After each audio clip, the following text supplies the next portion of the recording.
मेरा नमस्कार, मैं नित्या शब्द डॉट इन से हाज़िर हूँ आप सभी के सामने एक नया बुक रिव्यू लेके। तो आज जिस हम किताब की बात करने वाले हैं, उस किताब का नाम है who moved my cheese by Spencer Johnson. तो इस किताब का नाम ज़रूर है who moved my cheese but it is not a recipe book और समथिंग लाइक दैट। इसमें आपको खाने के बारे में कम ही सुनने को मिलेगा। बल्कि ये जो किताब है, ये कंसिडर की जाती है बेस्ट सेल्फ हेल्प बुक आज भी। ये 1998 में पब्लिश हुई थी और तब से लेके अब तक इसकी मिलियन कॉपीज़ सोल्ड हो चुकी हैं। एंड ये आज भी मानी जाती है कि ये जो 32 पेजेज़ की छोटी-सी किताब है, वो लोगों की लाइफ़ में मतलब जो लोग हैं, उनकी लाइफ़ में बहुत ही इम्पैक्टफुल चेंजेज़ लाने के लिए रिस्पॉन्सिबल मानी गई है। तो चलिए शुरू करते हैं। तो इस कहानी में 4 किरदार हैं। सबसे पहले तो 2 चूहे हैं जिनका नाम है स्निफ एंड स्करी एंड उसके बाद 2 लिटिल ह्यूमन्स हैं, लिलिपुट आप कह सकते हैं जिनको, उनका नाम रहेगा हेम एंड हॉ। तो ये जो चारों होते हैं बहुत ही अलग हैं, चारों का नेचर एकदम अलग है, चारों इंडिविजुअल्स हैं। बट इन चारों में एक चीज़ जो कॉमन है दैट इज़ चीज़। उन चारों को ही चीज़ बहुत ज़्यादा पसंद होती है, अलग-अलग टाइप की चीज़ चारों को पसंद होती है। But what unites them is कि उनको चीज़ की चाह है।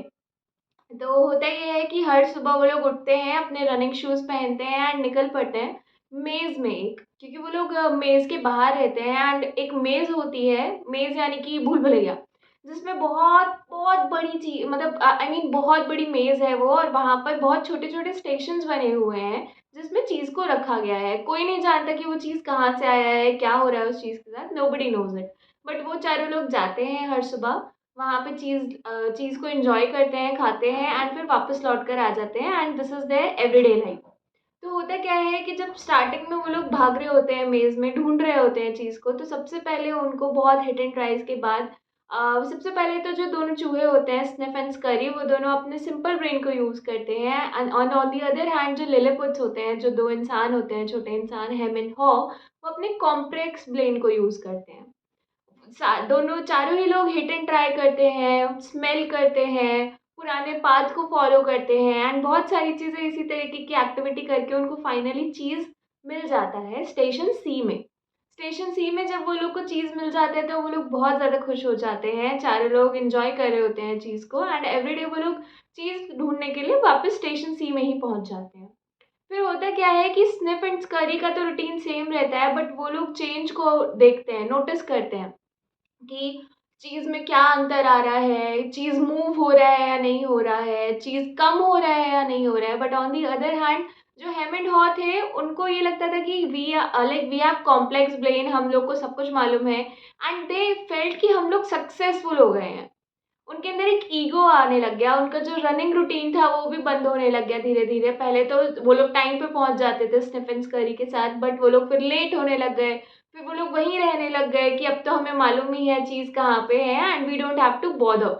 इस तरीके से उनकी लाइफ़स्टाइल जो होती है चीज़ के कारण चेंज हो जाती है। बट वो दोनों हेम एंड हॉ कोई भी चेंज को नोटिस नहीं करते हैं, they get into there comfort zone. अच्छा, जो हमारा हॉ है उसमें एक आदत है कि वो चीज़ों को दीवारों पर लिख देता है जो भी उसको फ़ील होता है।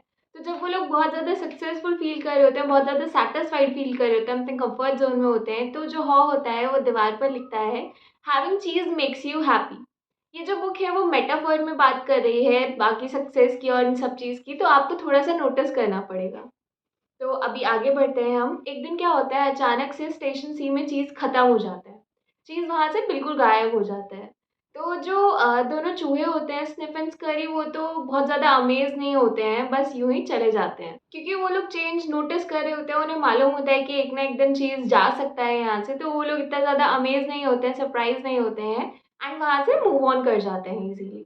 But on the other hand Hem and Haw जो होते हैं, जो उस जगह को स्टेशन सी को अपनी कम्फर्ट प्लेस मान चुके होते हैं, वो दोनों बहुत ज़्यादा सरप्राइज़्ड रिएक्ट करते हैं और बहुत ज़्यादा वरिड हो जाते हैं कि चीज़ कहाँ गया, हमारे साथ तो ऐसा नहीं होना चाहिए था। हेम स्पेशली बहुत ज़्यादा परेशान हो जाता है, वो बोलता है कि आखिर हमारे साथ ऐसा क्यों हुआ? We are special, it should not happen with us और वो बहुत ज़्यादा एक टाइम पर आकर फ्रस्ट्रेट होने लगते हैं, एक-दूसरे से लड़ने लगते हैं, एक-दूसरे को ब्लेम करने लगते हैं। और फिर उसके बाद जो हमारा हॉ होता है वो देखता है कि जो स्करी एंड स्निफ है वो तो वहाँ है ही नहीं, वो लोग जा चुके हैं already and they both him and हॉ आर वेस्टिंग देयर टाइम। ऐसा बहुत दिन तक होता है लेकिन फिर एक दिन क्या होता है कि जो हॉ होता है हमारा वो डिसाइड मतलब खुद पे हँसने लगता है। और जब वो खुद पे हँसने लगता है तो वो सोचता है कि मैं कितना स्टूपिड हूँ, मैं यहाँ पर अटका हुआ हूँ, और फिर वो इमेजिन करने लगता है अपने आप को न्यू चीज़ के साथ। तो जब वो अपनी इमेजिनेशन पावर यूज़ करता है, अपना क्रिएटिव ब्रेन यूज़ करता है, कॉम्प्लेक्स ब्रेन यूज़ करता है, तो उसको खुशी ऑलरेडी मिलने लगती है चीज़ के बारे में सोचने से ही। वो हेम को भी कन्विंस करने की कोशिश करता है, बट जो हेम होता है बहुत ज़्यादा रिजिड होता है। वो बोलता है कि नहीं, बाहर तुम जाओगे तो कोई प्रॉब्लम हो सकती है, मेज़ में बहुत सारी डिफ़िकल्टीज़ हैं, you might not get success again. तो इस तरीके से क्या होता है, हेम और हॉ दोनों वापस से निराश हो जाते हैं। बट अगेन, जिस दिन से हॉ अपने ऊपर हँसना शुरू करता है, उस दिन से वो रियलाइज़ करता है कि हाउ स्टूपिड दे आर, कि वो लोग एक जगह पर अटके हुए हैं, कुछ भी नहीं कर रहे हैं। जबकि ऑन द अदर हैंड जो चूहे हैं उनका इतना सिंपल ब्रेन है, वो दोनों ऑलरेडी मूव ऑन कर चुके हैं। तो हेम जो होता है वो मना करता है, बट स्टिल हॉ जो होता है अपना, वो कन्विंस करने की कोशिश करता है हॉ को कि let's go out of it and अपनी कंफर्ट ज़ोन से बाहर निकलते हैं। बट फिर वो हेम तो नहीं आता है, वो अकेले अपने आप चला जाता है। जब वो मेज़ से बाहर जा रहा होता है, तो वो रन कर रहा होता है। उसको बीच-बीच में छोटे-छोटे चीज़ के क्रम्स मिलते हैं, बहुत मेहनत करता है, बट अभी तो उसको कोई सक्सेस नहीं मिल रही होती है। उसको काफ़ी बार ऐसा लगता है कि मैं हेम के पास वापस चला जाता हूँ, मेरी कम्फर्ट ज़ोन वहीं पे थी एंड हो सकता है मेरा ये जो ट्राई हो वो अनसक्सेसफुल हो जाए। बट वो नहीं जाता है वापस, and on the other hand वो फिर से हँसता है, फिर से इमेजिन करता है एंड रनिंग कंटिन्यू रखता है अपनी। On the other hand sniff और स्करी को ऑलरेडी स्टेशन नंबर एन मिल चुका होता है, जहाँ पे बहुत ज़्यादा चीज़ होती है और वो लोग बहुत ज़्यादा खुश हो जाते हैं और अपने आप को बहुत ज़्यादा लकी कंसिडर करते हैं। ऑन द अदर हैंड जो हमारा हॉ है, वो रनिंग कर रहा होता है एंड वो दीवार पर लिखता है हेम के लिए, if you do not adapt to change you will extinct. तो इस तरीके से वो जो भी जब रनिंग करता है, उसके मन में जो-जो थॉट्स आते हैं, वो थॉट्स को दीवारों पे लिखता है। क्यों लिखता है? ताकि हेम अगर किसी दिन आए, तो वो इन साइन्स को फ़ॉलो करके न्यू स्टेशन तक पहुँच सके। तो जो हॉ होता है, वो फाइनली एक स्टेशन पे पहुँचता है, लेकिन वो स्टेशन बहुत बड़ा तो होता है, लेकिन खाली होता है। ऐसा लगता है जैसे अभी की अभी चीज़ को किसी ने मूव किया है, थोड़ी देर पहले आता है तो उसे मिल जाती। बट फिर से वो उस टाइम पे तो बहुत ज़्यादा निराश हो जाता है, सोचता है कि मैं हार गया, बट देन अगेन वो रनिंग स्टार्ट रखता है, कंटिन्यू रखता है एंड वो मूव ऑन करता है। जब है हमारा हॉ भाग रहा होता है, तो वो एक चीज़ ये भी लिखता है दीवार पर कि आप क्या करते अगर आपको डर नहीं लगता? It means what would you do if you were not afraid? तो उस टाइम पे वो सोचता है कि मैं क्या करता, एंड देन जब उसको ऐसा रियलाइज़ हुआ, उसने अपने डर के ऊपर फ़तेह पा ली, तो उसने फिर से दीवार पे लिखा, "you will feel good when you are not afraid." यानी कि आपको बहुत अच्छा फ़ील होता है जब आपको किसी चीज़ से डर नहीं लगता। एंड फाइनली हमारे लाइक जो हॉ होता है, अपना कैरेक्टर जो है वो किताब में, उसको स्टेशन एन मिल जाता है, जहाँ पर बहुत ज़्यादा चीज़ होती है और वो बहुत ज़्यादा हैप्पी हो जाता है। वो देखता है तो स्निप और स्करी ऑलरेडी वहाँ पर होते हैं और चीज़ को एन्जॉय कर रहे होते हैं। वो भी चीज़ को एन्जॉय करता है, वो हेम के बारे में काफ़ी बार सोचता है, बट फिर लास्टली ये सोचता है कि नहीं, अब मैं उसे लेने नहीं जाऊँगा, मैंने उसको ऑलरेडी बहुत सारे क्लूज़ छोड़े हैं, मैंने उसको कन्विंस करने की कोशिश की थी। अब उसे खुद ही अपनी कम्फर्ट ज़ोन से बाहर निकलना पड़ेगा, खुद ही चेंज को अडैप्ट करना पड़ेगा। और काफ़ी बार ये भी होता है कि बीच में जब जो हॉ होता है, वो हेम के पास 1-2 बार पहुँचता भी है, उसको चीज़ ऑफ़र करता है, जो उसको क्रम्ब्स मिलते हैं रास्ते में। बट जो हेम होता है, वो नई चीज़ को एक्सेप्ट करने से ही मना कर देता है, बोलता है कि नहीं, मुझे नहीं मालूम ये कैसा होगा, वो रिस्क लेना ही नहीं चाहता है। तो अब क्या होता है कि जो हॉ है, वो चीज़ स्टेशन एन में है, रोज़ चीज़ को एन्जॉय करता है, बट वो एक रूटीन सेट कर लेता है कि चीज़ को एन्जॉय करने के बाद वो पूरी मेज़ को डिस्कवर करेगा। वो ऐसे पार्ट्स में जाएगा मेज़ की जहाँ पर वो कभी पहले पहुँचा ही नहीं था, और अपने डर को और स्ट्रॉन्ग बनाएगा, मतलब जो डर है उससे ओवरकम करने की पूरी कोशिश करेगा, ताकि आगे कभी ऐसी सिचुएशन आए तो जो हॉ है उसको कभी कोई परेशानी नहीं हो।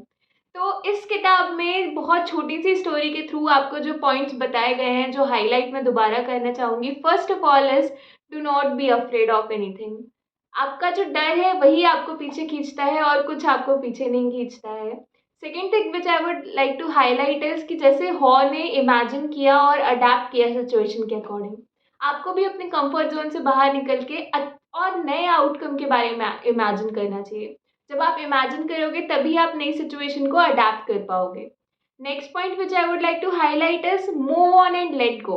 अगर स्टेशन सी में ही हेम और हॉ रहते दोनों हमेशा-हमेशा, तो शायद हॉ को कभी चीज़ स्टेशन एंड मिलता ही नहीं। अगर कभी भी वो मूव ऑन नहीं करता और पुराने स्टेशन को, अपनी कंफर्ट ज़ोन को लेट गो नहीं करने देता, तो उसे नई चीज़ कभी नहीं मिलती। Last point which I would like to highlight is take risk and have adventure in your life. अगर आप रिस्क नहीं लोगे, एडवेंचर नहीं होगा आपकी लाइफ में, तो आपकी लाइफ ऑटोमेटिकली बोरिंग हो जाएगी और फिर आप गिव अप कर दोगे। तो आप मुझे कॉमेंट, आज की वीडियो के लिए मैं आपको इतना ही बताना चाहूँगी। आप लोग मुझे कमेंट में ज़रूर बताइएगा कि आपको ये किताब कैसी लगी, क्योंकि मुझे तो बहुत अच्छी लगी एंड मैं इसे बार-बार पढ़ना चाहूँगी। Thank you for watching this video. I would like to say please like, share and subscribe to our YouTube channel. Have a great time till then. Bye.